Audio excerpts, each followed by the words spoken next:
Today's podcast is sponsored by my new favorite animated TV show, Tuttle Twins, the first cartoon series to teach kids principles of freedom, economics, and liberty, and to be funny in the process. Nowadays, hidden political agendas are constantly forced on your kids in entertainment and in schools. Tuttle Twins is a hilarious cartoon series that teaches kids about the principles of freedom without being overly preachy. It's educational and hilarious, and there are lots of jokes for adults too. The best part, you can watch Tuttle Twins entirely for free. Just go to TuttleTwins.tv, that is Tuttle Twins, TuttleTwins.tv, and over there you can watch all of the episodes for free. One more time, that's TuttleTwins.tv. Highly recommend it. Go check it out. What's up, ladies and gentlemen, boys and girls around the world? I would like to welcome you back to the Real Talk with Zuby podcast. Now, on today's episode, we are going to be talking to an awesome guy. He has been in the world of trading for many, many years, and this is the one and only Peter Brandt. Welcome to the show. Golly, I can't believe that we're here face to face because we have gone back and forth on Twitter.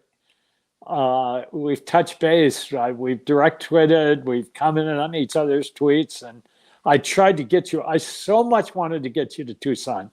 I really believe I could have filled up my house with people.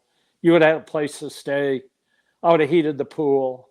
I would have introduced you to all my friends, and it would have been great to have had you here. I'm sure and you have got to come and see the desert in Tucson. We're in the Sonoran Desert, which is really neat. This is not like the desert that you picture in Africa.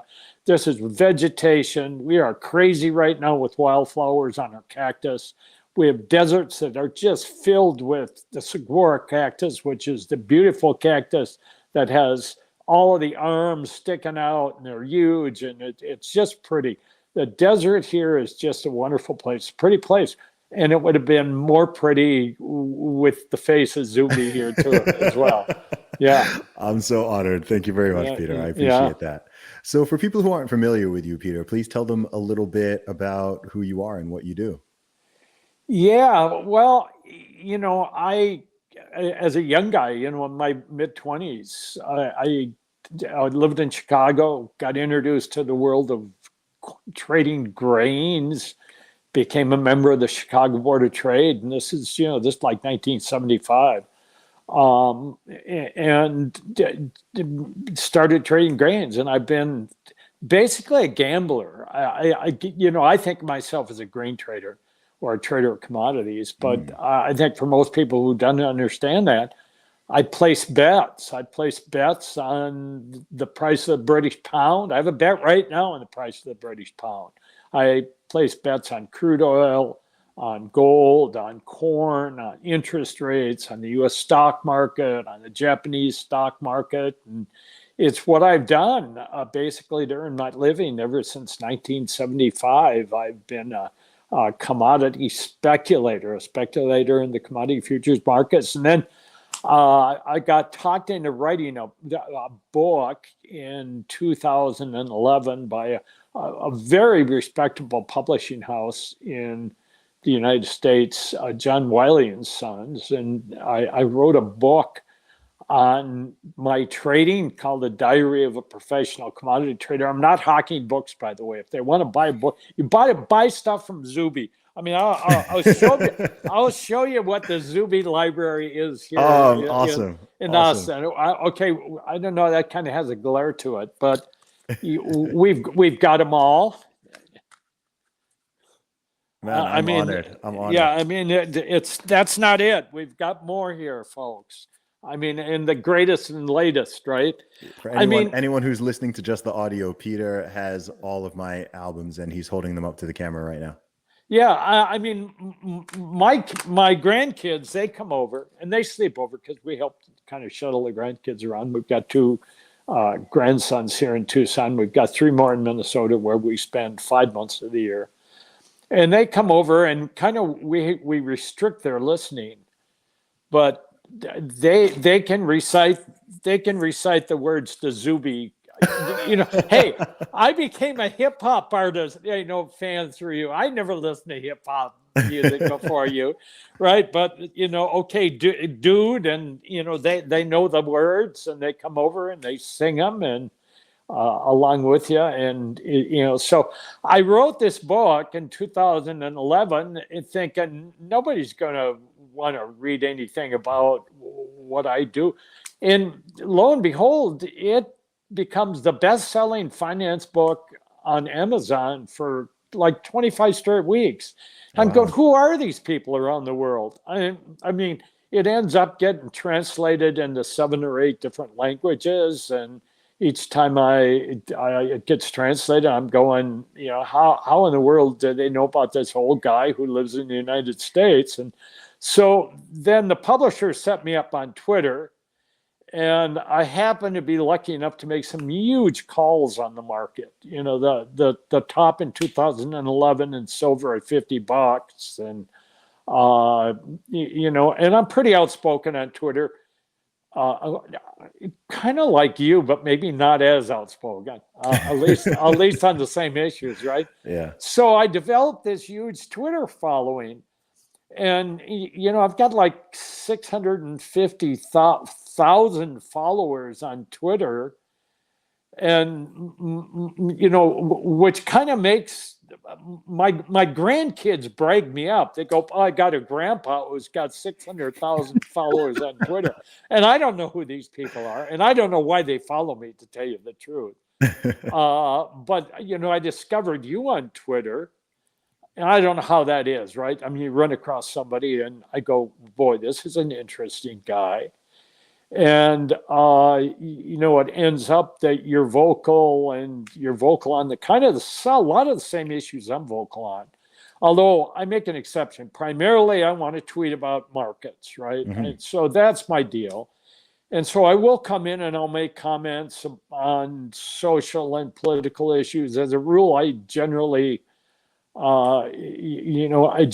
take them down and delete them after 24 hours or so, only because I want to keep my Twitter feed kind of clean, Mm-hmm. based on the reasons why I really want people to follow me. Or I see stuff by you or other people and I retweet it. And again, after a period of time, I generally will delete my retweet again. Mm-hmm. So I kind of look at myself in terms of the issues that you care about and I care about, as kind of guerrilla warfare, right? Like the Vietnamese, the way they fought the Americans. You come in and you blast it, and then you retreat back into the forest. And so on Twitter, that's kind of the way I am, whether it's on gender issues or race issues or COVID or Joe Biden or Camilla Harris or whatever it is. I kind of come in and I take a shot, and I'm like the Viet Cong, and I pull the trigger a few times, and then I retreat back into the jungle and post some charts on the chart of the S&Ps. So that's the way it is, and I've just Hey, I mean, I started following you, I think, I don't know, maybe early COVID, right? 2020. And there's so much you and I can talk about here. What a crazy 2 years. I mean, I'm mid 70s. I'm not going to give you an age because that's protected interest. If I knew you better, I would. But let's just say I'm going on 80s. Okay. I mean, the next big mark for me is 80s. Mm-hmm. But I don't think there's been another 2 years that I've been alive where so much has happened, right? I mean, you have the craziness of COVID. You have Donald Trump. You have the whole racial stuff take place in the United States. You've got the war in Ukraine. You've got inflation. You've got gender confusion. You've got, the number of things that are taking place. It's just a crazy time. And do you think it's sorry to jump in. Do you think it's more than ever before, or do you think it's that we're seeing it and that we're able to just have so much information in front of us? What do you think? What's the balance on that? No, I think it's more than ever before, but Yeah. it's kind of like the pace of learning, right? They say knowledge now doubles every X amount of time, and Hmm. the rate of change and the rate of discovery on medical breakthroughs is accelerated. I just think we live in a world where we've all got on the treadmill and we've increased the speed of the treadmill, and once we increase the speed of the treadmill, you either got to hop off or you got to keep pace. And just Hmm. the pace of things happening is faster than it's ever happened before. I hear that.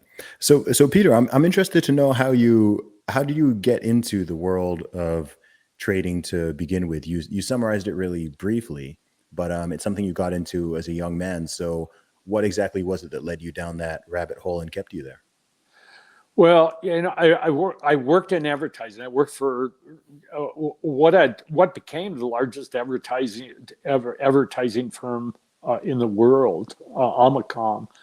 I think headquartered actually now in the UK, but at the time it was Needham Harper and Steers, became Needham DBH, but massive accounts, and that was what I studied in college. And so, it was Minnesota, born and raised in Minnesota, lived in Minnesota, had a family super young. Okay, I mean, I had uh, my wife was a teenage mother, and I was still in the middle of college, and we had kids, and I worked my way through college with 3 jobs. And so we moved to Chicago, and I met a guy through youth sports. Actually, it was my older son was playing hockey. I met another father. He was a trader at the Chicago Board of Trade, and I knew nothing about that other than he said, "Come on down, have lunch with me in the members dining room on the 5th floor of the Chicago Board of Trade, overlooking the 4th floor and the trading pits, and people are yelling and screaming, and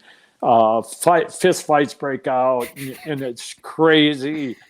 And I just went like, wow, I found my place in the world. This I don't know anything about it. I don't know how it's going to work, but I really want to try this. And so I approached the advertising firm at the time, Needham Harper and Steers, and I approached Dick Needham and said, "Hey, I want to." I was on the young guy fast track, and I said, "Hey, I'm going to try going to be the board of trade. If I blow out, if I can't make it, will you hire me back in a year for a 20% raise?" And he said yes. And so I kind of had the freedom to fly, right? I mean, I had if I fell off the high wire, there was a net underneath me. And so I learned the business, and, which took me longer than I really thought. Um, I thought, hey, I'm smart. I work hard. It's going to come to me. I found that the wall of learning was a little steeper than I had thought, and it took me a few years to get there. I save up a little money, put it in an account, and blow it out. I think I blew out 2, 3 accounts before I finally found my stride. But we're seeing a lot of young people, through the Robinhood in the United States. I mean, we're seeing the younger generation get into market speculation, through cryptos or Hmm. through these crazy stocks like GameStop or whatever it is. So we've seen a whole new generation of people come in and become interested in market speculation, which is really what it was for me, but it was speculation through commodity markets, which for the most part it still is. And I just finally figured out that I could make a living. I could make a living by buying and selling live cattle or treasury bonds or British pounds or Swiss francs or corn. And so that's pretty much now what I've done. There was a brief period of time when I really burned out. I mean, because it's pretty intense. I mean, Hmm. being a trader is an intense deal. Hmm.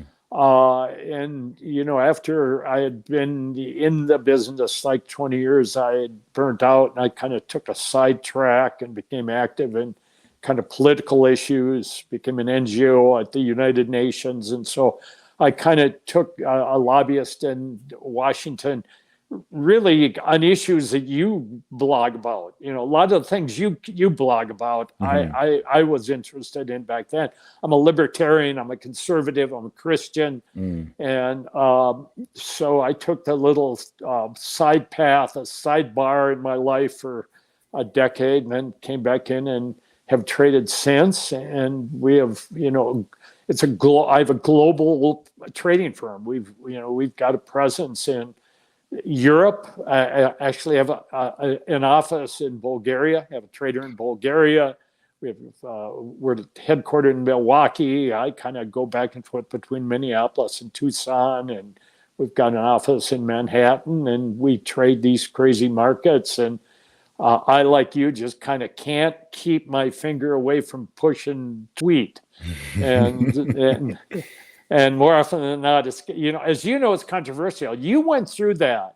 I'd Mm-hmm. like to hear about that, where you kind of got down for a bit, and I could relate to that, where Mm-hmm. you put something out that you sincerely believe in, it makes sense to you, and you just get slammed by the trolls. And you got down and even questioned, should I even continue on Twitter? When are you referring to? Are you referring to recently or? I think 2020, I think you went through a period in 2020 where you became a little bit discouraged. Now, I think even expressed on Twitter is, should you keep doing this, in light of the fact that you just, people just slam you for some of the things you were saying. And I can't. I'm trying to remember this specific moment, because I don't think I've ever had a time where I thought of like leaving. I've certainly had moments. I mean, I've faced tons and tons of backlash. I've certainly had moments where I'm just like, oh my gosh, what is going on now? Like, what is this landmine that I've stepped on that's exploded? Or, people of all sorts of different groups of people have, decided to direct their vitriol at me at different times. It's rare for it to ever last more than 48 hours. So you kind of just have to weather the storm whenever that happens. But I've before any of the internet stuff, I mean, I used to sell my CDs on the street. Not everyone knows that. So some of those CDs you got there, I built up my audience in the UK from, starting in 2006. And, I was selling my stuff directly to the public, hand to hand, until 2018, late 2018. So for many years, I was just out on the street. And then eventually I started doing pop-up shops. So I've spoken to hundreds of thousands of people, and I've sold tens of thousands of copies of my CDs hand to hand. So I've faced all kinds of love, hate, positivity, negativity, praise, criticism, hate, all of that. I've had that face to face even. So when it comes to the online stuff, there's not really much anyone can say to me that I haven't experienced already at this point. So sometimes it gets annoying, sometimes it gets frustrating, sometimes it feels like the negative is outweighing the positive temporarily, but that's usually just an illusion. In the real world and also online, the amount of love and appreciation and kindness and generosity has been phenomenal. I mean, I can go to most, any decent sized city in the USA and organize a meetup, and 100 people will show up, and at late notice, and we'll just hang out and have good conversations. And wherever I go now, whatever city I'm in, even different countries, I've had people stop me on the street in many places, of course, all over the UK and the US, but in Turkey and Mexico, in places, just people recognize me. Oh yeah, like I follow you online, I follow you on Twitter or on Instagram, or I listen to your podcast, checked out your music, whatever it is. I'm always just trying to offer things that help motivate and inspire other people and encourage people to think. And I love human beings as much as they can be frustrating. I think people are both the best and worst thing in the world, but I want people to fulfill their potential, or strive to. We can all be better mentally, physically, spiritually, relationally, how we communicate, how we interact. I'm not perfect. Nobody is, but I'm always striving to make myself better. And in doing so, I can set an example and also create stuff, whether it's music, whether it's podcasts, whether it's public speaking, whether it's books. I've got my first children's book coming out in July, which is exciting. Oh, So wow. yeah, anything I can do that will help people based on my talents and interests, then that's what I'm about. That's essentially my life mission. So, you know, and God is always with me. So even when Yep. certain humans get mad at me, you know, Yep. God is there. I've got my family. I've got my friends as well. Yeah, So it keeps yeah. me grounded. That's a great safety net. So I'm curious. So, I know that you have some other business interests. Of course, you want to sell your music and, Mm-hmm. you speak and you do things like that. Did it help your record sales when you became the female world record holder of the deadlift? Yeah, it definitely. I mean, Peter, you know when I tweeted that. So that tweet was February 26, 2019. So just over 3 years ago.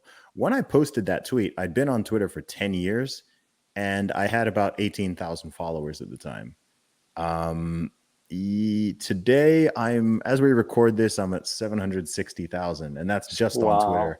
Wow. Wow. Across all the social media platforms, I had about 50,000 followers, and now it's about 1.3 million, all Amazing. organic. So the growth over the past couple of years has been it's been crazy, you know, and yeah, it's led to more people listening to and checking out my music, but it's just grown. It's grown everything, and it's led to this huge world of opportunities. The problem always used to be not having enough opportunities. Now the problem is having too many and not being able to manage all of the bandwidth. But that's a beautiful position to be in. So I've worked very hard to get here. It's been well over 15 years, and I've still got a long way to go.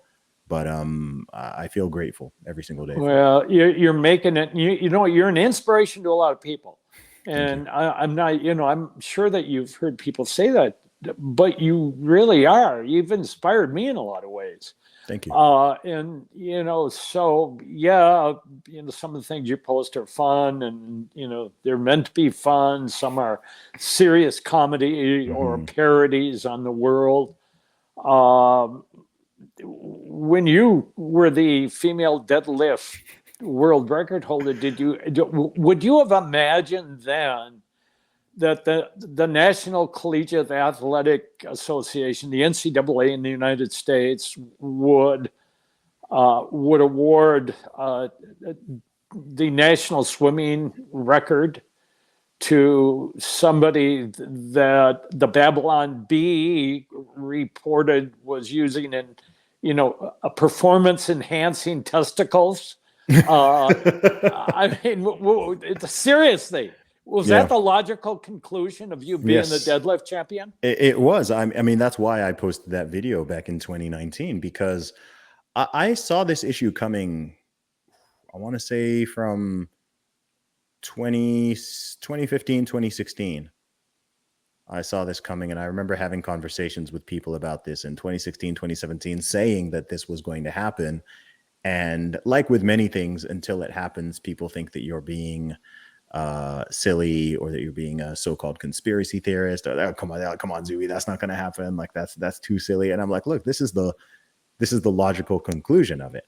And there had been certain incidents that had happened in mixed martial arts. There'd been a biological male fighter who had, smashed up a couple of women. There had been a few things popping up in athletics and in various sports. And so I had my eye on that. And then, that's what spurred me to create the video. And then, I was like, oh, let me just put this out there. I didn't know it was going to explode internationally in the way that it did. I just posted it there. Just like, as you say, when you're on Twitter, sometimes if you're active on there, I post 24 tweets a day as they come to my mind. And I'm not sitting there plotting, thinking, okay, this one definitely is going to be the one that's going to introduce me to millions of people. That's not what I thought. Yeah. I just thought this is funny, and, it's making me laugh, and it's interesting, and it's relevant. So I just put it out there, and within about 10 minutes, I think the video had over 10,000 views. Within an hour, I think it had broken 100,000. And from then on, it just took on a life of its own. And that happens sometimes, and it can be difficult to manufacture. I'm a musician, right? I would love to Right. have a song that I can just put out one song and boom, it just attracts the attention of millions of people. But it's not easy to manufacture these moments, and you sort of have to tap into the zeitgeist. And sometimes it's a matter of the timing and the framing and the wording and whether or not something has a video that can make anything go viral. Yep. So Yep. No, absolutely. Absolutely. I know that on Twitter, I'll put something out, and I'm a chartist. I draw funny lines on price graphs. That's what I do. And I'll put something out there, and I've found that the crypto nerds particularly like to throw hate at me if I make any suggestion that maybe the price of their cryptos is going to decline. And somebody will tweet at me and say, you're just an old white boomer. And to which I respond, actually, I self-identify as a 19-year-old pregnant lesbian black lady. And because, hey, you can self-identify any way you want now. But hey, I've got a question for you. Had you been to the United States for any length of exposure prior to your trip?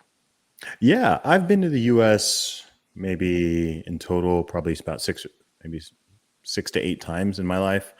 I first came to the USA, I think, when I was 4 years old. I remember going to Florida with my family when I was 4. And then used to have an uncle that lived in Indiana, so came to Indiana a couple times. Came to Boston, came to New York once for an event. And then in 2019, oh no, actually, wait, I came to Chicago in 2008 because I had some training for my corporate job I was doing at the time. And then the first sort of solo trip I did to the US as an adult was in 2019. Yeah. That was after this thing blew up. And then that was the first time I went on Joe Rogan, and I went on the Rubin Report, the Ben Shapiro Show, and many other big platforms. And then I was going to come back in 2020, but the world decided to shut down entirely. So Yeah. I had to cancel my 2020 trips. But then mid 2021, I came back out and spent a few months here. And then, yeah, I've got a US visa now.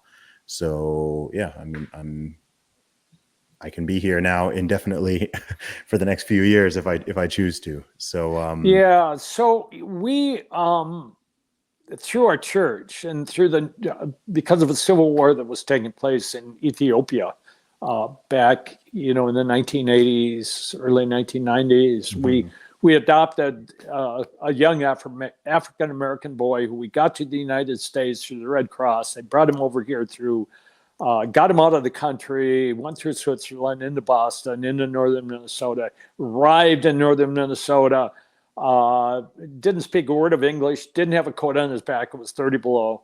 And so, here in a small town, my exposure, I've never considered myself a racist. And of course, we're living through a period where accusations of racism are thrown around like crazy here, not only in the US, but around the world, of course. But I'm curious on your trips to the US, particularly in the last couple of years. I just don't see America as this. Certainly there are racist people, and there are racist people everywhere. There are racist blacks toward whites. There are racist this toward that. Racist men toward women, women toward men, class toward class. yeah. But I just have never. Maybe I'm just have missed the ball completely. I just have never felt like either I or my family or my neighbors or my country is this big racist entity. And I'm wondering in your trips how you kind of read things. Man, I've been, the USA is one of my favorite countries. I've had zero racist experiences at any time in my life within this country.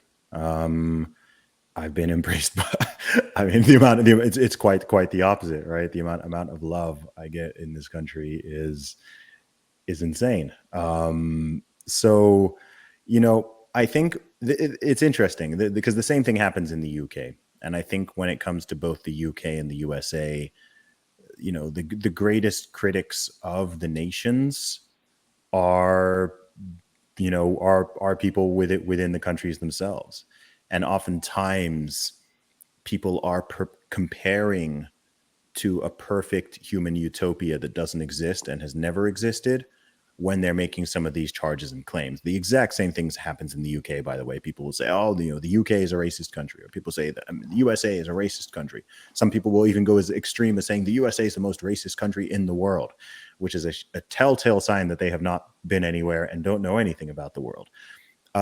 These are nonsensical terms. I mean, if you compare, I mean, the question is always compared to what, right? Both in terms of history and also in terms of world geography, right? So if someone wants to make the claim that, the USA is a very racist country, it's like, okay, well, what are you comparing to, right? Everyone acknowledges that there are racist people, right? Racist people exist, racist ideas exist. It's not remotely unique to any country. You can travel across Africa, you can travel across Asia, the Middle East, South America, any part of the world, and you will find that there are examples of racism or ethnic tribalism or xenophobia and so on. In fact, if you go to many of those countries, you can go to places,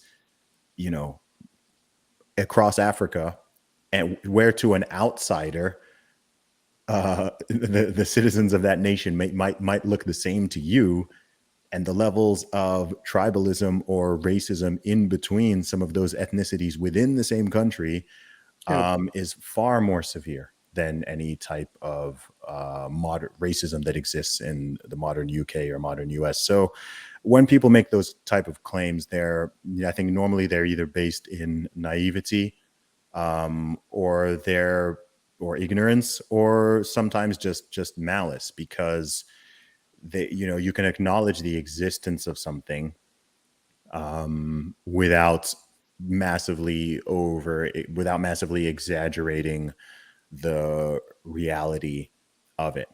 And I don't think it's fair to the people of those countries to paint this picture that, they're these horrible places to live. Hey, look at it, and it doesn't matter. I mean, what makes the USA and UK special is that regardless of who you are, regardless of your nationality, skin color, ethnic background, religion, gender, sexuality, so on and so forth, that in this modern era, right now in 2022, no matter where you fit in those categories, there aren't going to be very many places in the world that are going to treat where the people and even the laws are going to treat you as strive to treat you as fairly and equally as possible. So I reject those notions. I think there are a lot of people in our society right now in different countries who enjoy being agitators and who enjoy enjoy painting people as these villains and having these ideas in their head and spreading this sort of fear and negativity and division and polarization and so on. Oftentimes it's their whole career, and I don't think it's accurate, and I don't think it's helpful. I think if the goal is to have a more positive and cohesive society, then yes, it's good to identify problems and issues as they arise or where they might be. It's interesting. It's good to shine a spotlight on them when there are certain incidents that happen, but you don't want to paint with such a broad brush that it makes it sound like everybody or the entire system or the entire society is some terrible thing that it's not. Oh, no, I agree. And, politically, I'm a libertarian. Sure. Which I think plays itself out in how I look at some social issues and a lot of things. So, hey, I'm not enamored with the Republican Party in the United States. But I will tell you, the loony left here in the United States, it's crazy. You look at the reaction to the whole Twitter thing, right? The whole Twitter thing. It's loony. It's lunatic. And, personally, I think it's good that, Elon Musk has bought Twitter. I think I think people will see that as time goes on. Yeah, because there is a left-leaning media here. Now, people blame that Fox. Of course, people accuse Fox of being, and I look at Fox. My wife is a Fox junkie. I mean, seriously, Zuby. She now wants to get the Fox streaming service. Oh, And wow. I told Okay. her, yeah, not only are you not getting the Fox streaming service, I may call my internet provider and have Fox turned off to you. I mean, I know how much Fox she's been watching, because I may come home from something I'm doing, and if she's in a bad mood, I can pretty much bet that she's overconsumed Fox for that particular day, right? So, Yeah. yeah, I mean, personally, I'll take, I listen to NPR, to Fox, I personally like Al Jazeera, because I think while it tends to spin things dealing with the Mid East in a particularly kind of pro-Arab way, it deals with European news and American news I think in actually a pretty fair way. Yes. And so online, if I'm just sitting in the office, often I'll stream Al Jazeera and see what their spin is in the world, or I'll listen to NPR and see what their spin is, or I'll listen to my wife and hear what Fox's spin is. But then I want to do my own research and kind of make up for my own mind what I am, because I look at certain things, I think, almost in a socialist way. And I look at other things in the way that, an independent voter will look at some things, and in other things, I'm a Republican. So, I don't tend to, hang my hat on one particular thing. But yeah, so we live in truly, truly crazy times, and we'll Yeah. see how it all results. Yeah, well, I think what you're describing there is simply just being an independent, free-thinking individual, right? Not everything is this false binary, right? It's always trying to be painted as if there's two political opinions out there, right? That's it. There's just two, I mean, and I've said before many, many times that it's crazy to me that in a country of almost 350 million people, there are only two main political parties. Oh, There are it's only two nuts. options. I mean, It's nuts. that's bonkers to me. There are many countries with a fraction of the population of the USA, and they might have four or five, significant political parties. So at least there is more representation, and it doesn't paint this sort of social picture of there just being these two options, red and blue, right and left, liberal and conservative. Like it's more. Human beings are more nuanced than that, and people's perspectives and ideas are more nuanced. There is gray area. Yeah, some stuff is a bit more black and white, but there's a lot of gray area. And even if people reach similar conclusions, they can have a very different epistemology and pathway to get there. So two people might reach a similar conclusion, but they got there by a very, very different way of thinking and very different reasoning. And all of this nuance is lost when people resort to a very simple binary dichotomy. Yeah, and then name calling too. I Yes. mean, my observation is on just about any issue you want to make. I mean, religion, politics, social, economic, you name it. That the mentality and sentiment in the United States looks like a traditional bell curve, right? I mean, you've got some people way out on the left side of the bell curve. You got some people way out on the right side. But then, the bell curve has this hump, right? Where most people are kind of in the middle, a little bit left, a little bit right, but pretty similar in their consensus, where politically it's a concave curve where you've got everybody piled up right, everyone piled up left. You look at most major votes that take place in Washington, and it's totally on party line. Yes. Where 20, 30 years ago, you had cooperation, you had negotiation, you had compromise on issues, where you don't have that now. You have somebody comes up for a Supreme Court or a major issue, everyone votes along political lines. It's absolutely crazy. And, if you have more political parties, you end up with a coalition government. Which means in the course of 4 years, you don't swing the pendulum way to the left, way to the right, but you moderate change. And I think in the process of moderating change, what would happen politically is you build in a bell curve that takes place in centers of power, which tends to more appropriately reflect the sentiment and mood and mentality of the people being governed. And really, it shouldn't even be looked at as the people being governed. It really needs to be the people who are administrating the governance that represents the people that are being governed. And that's the ideal. And so I don't know what it's going to take to return the United States to that sort of sanity. But you're welcome to be part of that country should you decide to become a U.S. citizen, like Thank my you. daughter-in-law decided to be. Thank you. What do you think it is over the course of decades that has changed it in the way that you are describing? Because you mentioned returning back to how things were previously. What do you think it's changed over the past 10, 20, 30 years that's led to where it is today? I think it's human frailty, to tell you the truth. I mean, I think it's the sin nature of the human being. And not that people do not have good, positive, wonderful parts. I mean, human beings at the root they want good. They want good for their fellow man. But yet, we're fallen creatures. And so I think power, people are driven to power. And they're driven to power to the degree to which a social structure or a political structure allows people to be driven to power. And so I think we've had a bifurcation in terms of power, and it's people that are lining up to grab the power. I think one of the worst things that we have in the United States is that people can become career politicians, and in the process they can become dirty wealthy.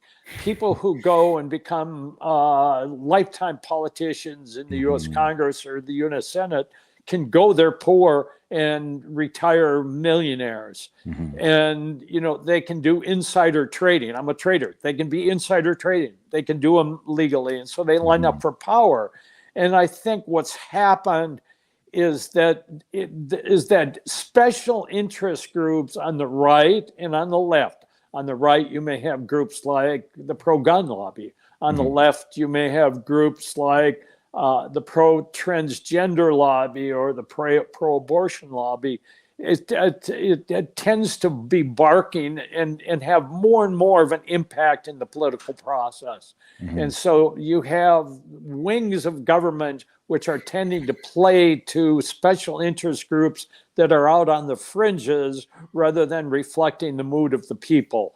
And I think that's one of the big reasons that we've had it. And I think that's been reinforced by, I think, an inequitable situation economically. I mean, I'm not a socialist. I hate a lot about socialism.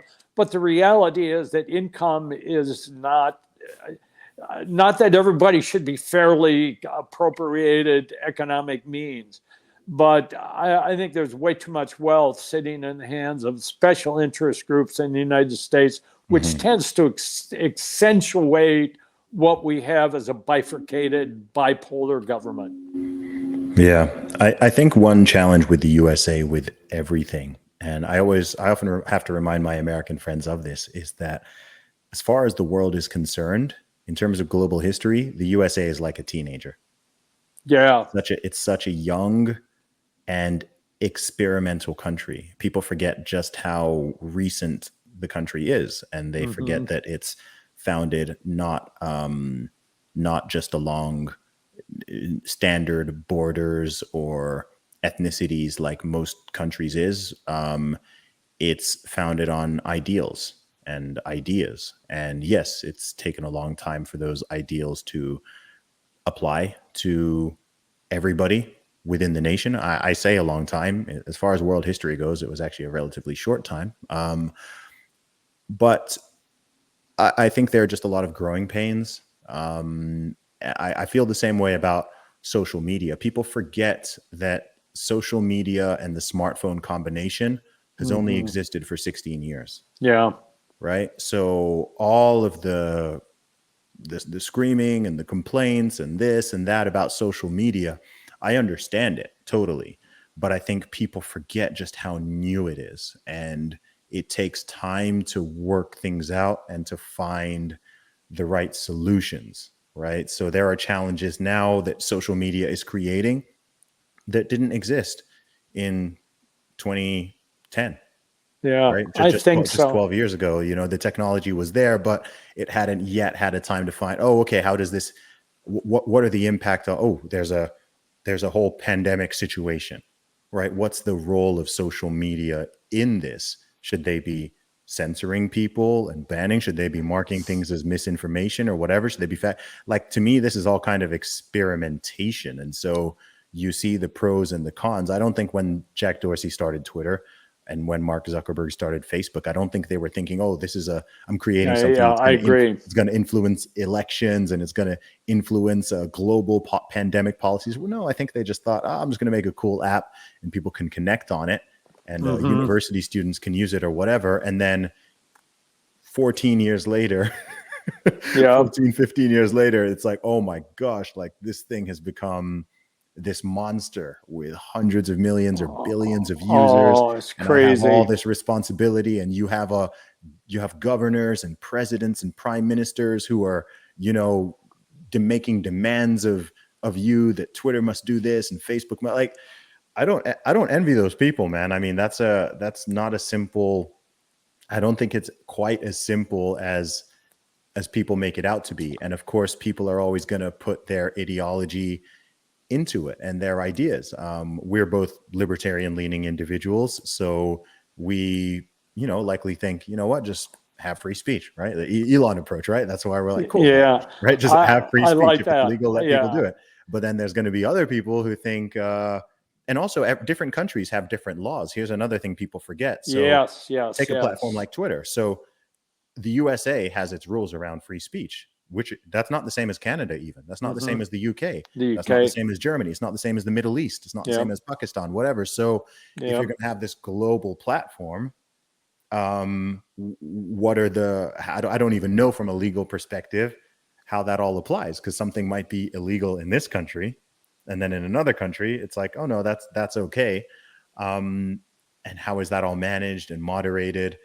I don't think it's quite as simple as people would like to think. And I think with Elon taking over Twitter, that's definitely going to be a positive move as far as I'm concerned, because Yeah, me too. it's gotten far more censorious over time. I've been on Yeah. Twitter since 2009, so I've really seen these changes. Yeah, me too. Me too. But I think that, we're never going to get perfect. And I think that's something that humans struggle to accept, is that we're never going to have something that is completely perfect and totally works for everybody. The best we can do is strive to have equality and fairness and apply the same rules and laws to different people, and help people out and treat each other with kindness and compassion. But that doesn't mean we're going to get this equality of outcome myth. It doesn't mean that nobody's going to fall behind. It doesn't mean that some people aren't going to be better adapted to certain systems than other people are. That's just the reality of life. Hey, have you discovered and become an ardent fan of American football and American baseball yet? I actually have not. I mean, they can't even make me an ardent fan of football, which always shocks and disappoints people when they find out that I'm British, because oftentimes the first question used to be, what's my opinion of Brexit? But now the first question is, what football team do I support? And I don't support any football nor American football team. I don't support any professional sports teams. I'm sports agnostic. So, well, you're not exercise agnostic, though. Oh, definitely so not. you are Definitely athletic, and you do pursue athletic endeavors. Very much so. And I used to play sports. I played rugby all the way through to university. I used to play baseball. I used to play football, or what Americans would call soccer. I used to be on a swimming team. I've done all sorts of sports. I've played cricket. I've done rowing. I've done athletics. I've done a lot of different sports over the years.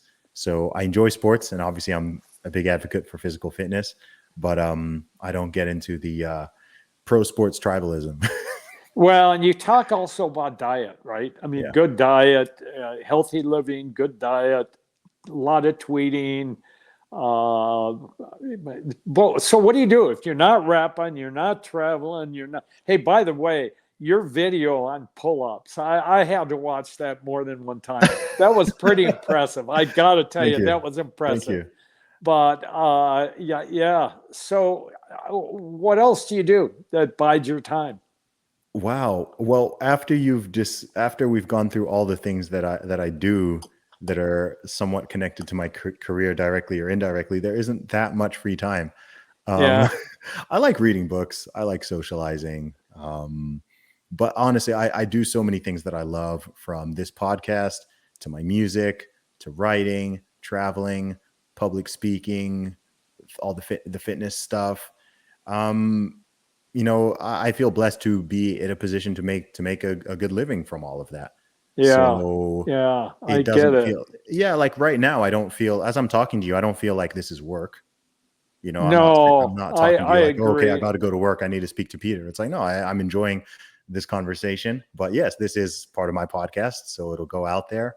And people can, thousands of people are going to listen to this. But I enjoy it. If I'm writing a song, if I'm in the studio making music, if I'm doing a performance or I'm public speaking at an event, I enjoy it. I like it. I like being out there connecting with people. I've really missed that over the past couple of years because that was so stifled. And yeah, I get to see a lot of cool cities and places and countries and meet a lot of people. So things are good. I'm very happy. Okay, let's say you have a choice. You've got Mm, to commit for the rest of your life: the American cuisine or the British cuisine. Where American, does you? Yeah, American. yeah. No, I agree. You Yeah. know, the UK is not world renowned for its palate, right? I mean, Yeah. My criticisms of American food are more the well, I often say that I think the US has some of the best and some of the worst food in the world. I just yeah. think that there's such a broad range. You've got Hmm. all the like weird processed Franken food, which is full of all sorts of nonsense that's not good Hmm. for you and is going to make you fat and unhealthy. But there's also a gigantic range of great and nutritious and interesting and delicious food as well. So it's kind of all there in the US, I feel, or Yeah. What depending about on. Tex-Mex? What do you think of Tex-Mex? Yeah, it's good. Yeah, it's It's good. okay. Have Yeah. you been down into the interior of Mexico though? No, in Mexico so far I've only been to Playa del Carmen and Yeah. Tulum. So what's that area called? Yeah. Riviera de Maya. Yeah. I want to go to Yeah. Mexico City, and a few other places. Yeah. But Go to yeah, Guadalajara. Guadalajara. Yeah, I want to check that out. Guadalajara. That's where Okay. my daughter-in-law, that married my son. That's where she was. She had to Okay. become American citizen, so she had to go through all of the hoops. Hmm. And so that's pretty crazy. You got any opinion of all this immigration stuff that's going on, and a big argument over immigration in the United Mm, States? Any thoughts? not. I haven't looked into it in enough depth myself. I just know what people have told me, and I try not to form strong opinions on things until I've investigated them for myself, Yeah, rather than just going off of hearsay.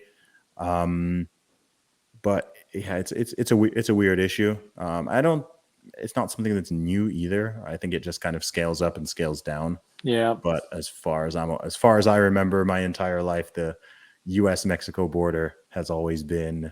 It's Always always been been an an issue. issue. Yeah, It it's has always been an always been issue. an issue. It's Yeah. always been a political hot potato. It's Hmm. always been a controversy. But I live in a city that's like 45% Hispanic, and Hmm. so I live in a county that borders Mexico. And while there are some issues on the border, there's no question there's some issues on the border.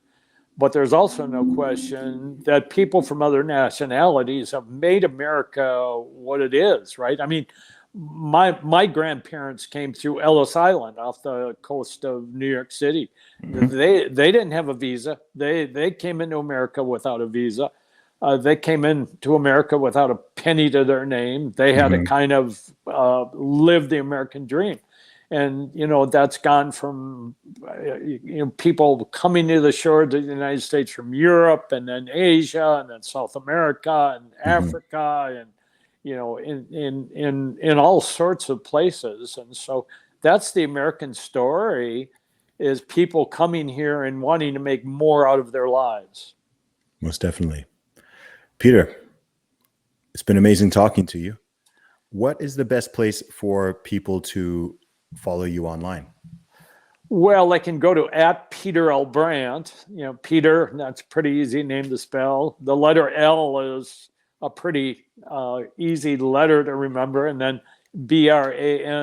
And, they can catch me on a day when I'm writing little scribbles on price graphs talking about Bitcoin.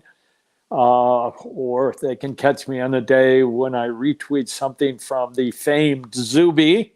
or they can catch me on a day when I have a comment about the United States efforts against COVID or crazy political things that are going on, at which case usually they better read it, because within an hour or two, usually I take those off and will continue to do so. Okay. Yeah. Awesome, Peter. Thank you so much for your insights, man. It's been great to finally talk to you. I appreciate it. Yeah, it's been great. It's been great. Keep doing what you're doing. You're an inspiration to us, Zuby. You have great you've made me a hip hop fan. Amazing. You've made me a Zuby fan. I don't have a Zuby hat yet, but We'll get there. Yeah, we'll get there. And we'll talk to you again. Nice one, Peter. Thank you so much. Have a great day. Thanks.